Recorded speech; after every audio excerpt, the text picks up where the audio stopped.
Hi everyone, I'm Suzette and welcome to my kitchen where I'm making stew in the microwave pressure cooker. So let me show you what we're going to do. So I have some of the prep work done. I have the potato and turnip already peeled and cut up here. And I have some carrots. So I'm going to open my pressure cooker. Just going to pop this handle off, turn the arrows so they line up and lift the cover off. I'll add my vegetables and my carrot. I have a full onion already cut over here, and I'm going to chop that up in my supersonic chopper. Each of the choppers come with a guard for that blade because it is super sharp. I always recommend the tumbler brush when cleaning to keep your fingers away from those blades. So I'm just going to add that onion in here, add the cover, and with a few quick pulls, we can have all that onion chopped up. Give it a little tap to make sure it's all down. A couple more pulls, and you can see our onion is all nice and finely chopped. So I'm just going to add all of that to my stew. Grab my spatula here to get it all out. And put this aside for cleaning. Okay, next I'm going to chop up my meat, and I'm going to use my universal kitchen shears to chop that right into the pressure cooker. Easy cutting, we can just snip, snip, snip.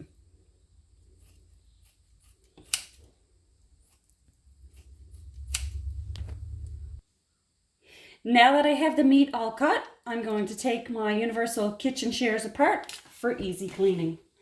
Next, I'm going to make the sauce that's going to go with the stew. I have my quick shake here. I've added 1.5 cups of water. I'm going to throw in 1.5 teaspoons of beef broth, 1 tablespoon of Worcestershire sauce, and 1/4 cup of flour. I'm going to add the insert on the top. I'm going to open up the top of the quick shake. I'm going to line up the spout with this little notch here. Turn it all the way so the spout lines up with the Tupperware name here on the quick shake. Close and shake. The quick shake is certainly a classic that I know my grandmother used and has been around for decades for lump-free gravy for sure. I'm just going to pour all of this right into my stew. I'm going to put in a bay leaf. Give it all a stir. Make sure liquid is covering all of that stew, the meat and vegetables.